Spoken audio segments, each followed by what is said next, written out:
Hi, Annie Deloyd. Hi. I'm Courtney. I'm the dietitian. Nice to meet you. Me too. How was your drive-in? It was good. Good. So what can you tell me about what your doctors told you about why you're here?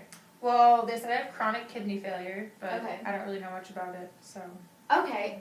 So what do you know about the kidneys? I don't really know much, but I know they're important. Okay. Yeah. Definitely really important. To your overall health.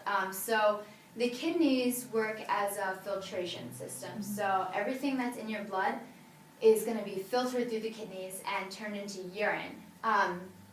So the problem is that if your kidneys aren't working as up to speed as they normally would, then the things that are in the blood are going to build up in your system, and that's not good. So I don't know if you would know this off the top of your head, but what are some things that might be in the blood that the kidneys would filter? Well, if I had to guess, I would say maybe like sodium. Yep. Was one of them. Okay, yeah, definitely. That's really good. Thank you. So some other things that are going to be filtered are going to be things like potassium, phosphorus, and any extra fluid that's in your body. So the thing is like I said, if you're going through renal failure and your kidneys aren't working as well, things are going to be building up. But luckily you have dialysis. So what dialysis does is basically what the kidneys do. It's going to filter all of your blood so that those things aren't getting backed up into your system.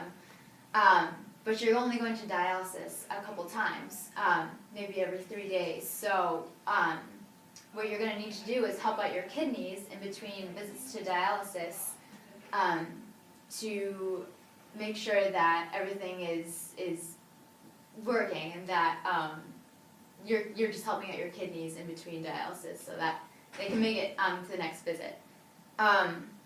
So next we're going to look at your diet recall. So this is what I took from you over the phone, and it has everything that you eat in a typical day. And just by looking at this, what are some things that you notice? Well, definitely high sodium and high potassium. Okay. Yeah. Yeah. Yeah, I think those are the two things that kind of stick out. That stick out to you. That's good that you can see that, and that's actually pretty, based on people's average intake, that's pretty normal.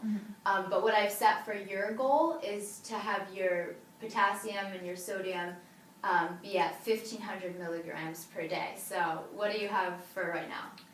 Sodium is 33.79, so I have to cut that in half. Yep. And then potassium's at 20.83, so not that bad, I think. Yeah, so like you said, that's totally doable, cutting them in half, and I'm going to give you some tools on how to do that. And what are some foods that you notice are a little higher? Since we're focusing on potassium today, what are some foods that you notice are higher in potassium? Potassium, the lettuce from my salad has 400, and then Cheerios have 200, and then tortillas have 200, and then milk has 205, so yeah, all the dairy products, I guess. Right, so things like dairy products that you might be a little surprised, they're high in potassium. Actually, almost all foods are going to have at least a little bit of potassium in them. So the key is to look at how much potassium is in them and then calculate how that's going to fit in with your 1,500 goal. So the other thing is that I saw with the Cheerios, some foods are going to be maybe considered low in potassium, but if you're eating a large quantity of them, then that potassium is going to build up just because of the quantity that you had. So that's definitely something to keep in mind. Also, you nailed it with the milk, dairy products, and meat too is something to consider when you're thinking about potassium.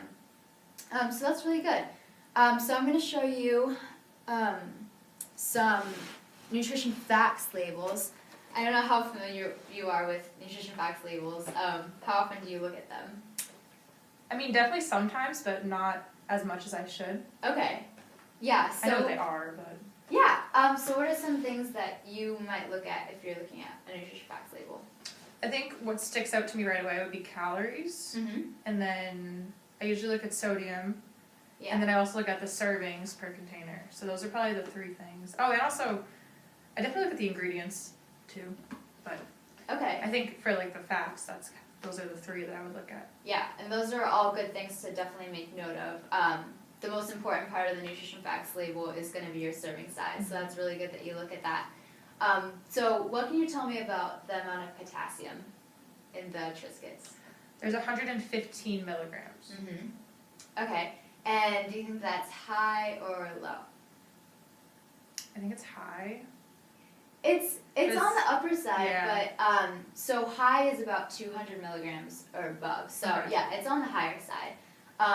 What can you tell me about? Do you see the percent daily value or the percent DV section? Yeah, of the potassium? Of any of the nutrients. Oh. Do you know anything about percent daily value?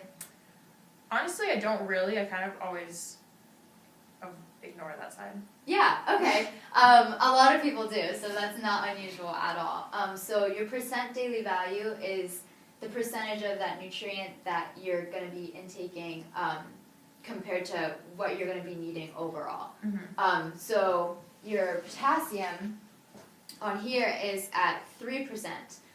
So a good key to keep in the back of your head is if it's around 5% or lower, then that's considered low. And if it's around 20% or higher, then that's considered high. So based on that, do you think that's low or high potassium?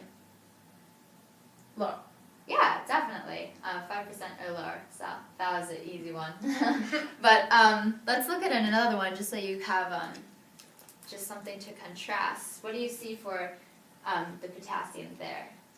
Ooh, 680. Yeah. Mm-hmm. So I chose that particular protein shake because I know you're an athlete, and I know you might be considering those types of things, but definitely you're going to want to look at the potassium levels on things like any sort of athletic drink, sports drink, and protein shakes. I think it's a potassium earlier, I meant protein. So yeah, that's definitely on the higher side, so you got to watch out for those ones. Yeah. Yeah. Okay, so now that we've gone over nutrition facts labels, I'm going to show you, this is a list of some high potassium foods and some low potassium foods. So what are some high potassium foods on there that you might have in your diet now? Probably like bananas, peanut butter, and sadly French fries because I love fries and I have them a lot. Yeah. And milk. Yep. It's actually a lot in here. No, I definitely Yogurt. I definitely saw milk as something that you intake on a regular basis, and things like yogurt, bananas. So considering those, what are some low potassium foods that you could maybe substitute those with? Well, there's a lot that I like here. Mm-hmm. Probably like, instead of bananas, I could have blueberries, because I love blueberries. Mm-hmm. Maybe instead of French fries, I could have pasta. What is sub? Yeah. I like cucumbers, so those are good too. I think all the fruits on here I love, so that wouldn't be like that hard. Okay, that's awesome. That's definitely really good. Yeah. And keep those fruits that you like on there in mind too, especially when you're making meal choices. You can have those in the back of your mind, just to know right off the bat, these are low potassium foods.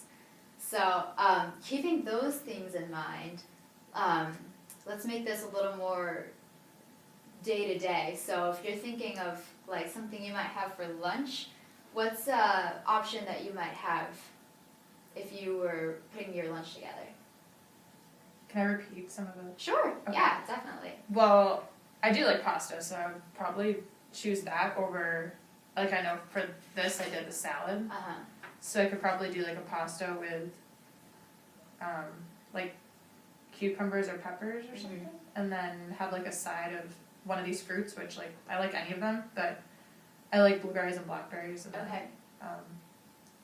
I like raspberries, I like strawberries. I like all the fruits. You like all the fruits. You could make like a fruit salad with all those salad. low potassium fruits. Mm-hmm. And then the other thing to remember is serving size too. So we talked about that. So if you're having pasta, a serving size according to this list is about half a cup. So definitely remember that and keep that in mind when you're putting your plate together. Mm-hmm. So yeah, definitely good meal planning on your part. So I have these. I have this sort of dialysis starter packet for you. So if you want to look through those, those have some meal options and they have just some good tips for cooking too, and then just a more thorough list of high and low potassium foods. So you can keep that for reference. And then I also have a grocery list. So some clients like to know a good idea of some foods that they can just keep in their pantry to know that those are definitely low potassium. Mm-hmm. So you can hold on to those. And then,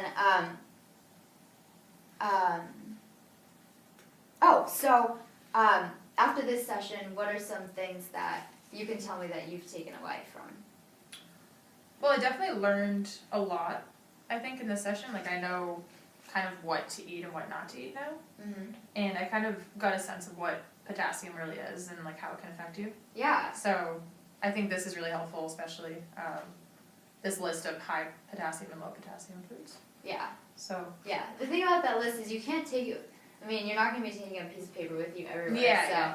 So, but it's good to know, like, just off the bat, some high potassium, low potassium foods, and then you can also, like, there's a lot of really good apps that can, like, tell you very specifically the nutritional content. So that's good to know too. Yeah. But do you think this is a realistic sort of diet for you to follow? Yeah, I think it definitely is. I mean, I think a lot of times, not just me, but people in general, just like carelessly eat and they're not even hungry. Yeah. And I think like if you really pay attention to what you're doing, it's not that hard to, go by what you need to go by. Right. The goal we're going for here is mindful eating. So consider what you put on your plate and I think you'll be good to go. But are there any barriers you might think of that you can foresee? Well, I have a meal plan. So Okay. I think it's difficult for a lot of students to really understand what is going in their bodies without nutrition labels because we go to the CAF and it's, just plates of food that they give us or us scooping it ourselves and we don't really ever know like when to stop or how much is too much and we don't really know how much sodium's in everything. So I think it'd be important for like maybe the CAF to try something different and like have some type of like nutrition label. I don't know if that's possible. That would be really great if they could do that. It's a lot of It might seem like it, yeah. But some things that you can do is, again, you can always just look up specific foods that you eat just to know their potassium levels. And also just know, like you said, you love those low potassium fruits. So you can keep those in the back of your mind as you're making food choices. But if you ever have any questions, of course, you can call or email. Do you have any questions off the bat that you'd like to ask? I don't think so. I think we covered a lot. I mean, I don't know if you know this answer. This is just like something I thought of. Is it all lettuces that are like high potassium, or is it like different? Because like I know I like iceberg, but like you know what I mean? Yeah, like so like the romaine. Yeah, a lot of leafy greens are high in potassium. Okay. But then, like, this isn't a leafy green, but like not all green foods are high in potassium. Like for example, avocado is low in potassium. So you have to double check that. But yeah, that's a good reference. In general, like leafy greens are going to be high in potassium. Okay. So yeah, good to keep that in mind. But thanks for meeting with me, and thank you for your time. And we'll be looking at your lab values. The next time we meet, we'll be discussing things like your protein, your sodium that you mentioned, phosphorus, so things like that. And you can reach me by phone or email. So thanks so much. I look forward to reaching out to you as you go through dialysis. So thank you so much. Nice to meet you. Yeah, you too.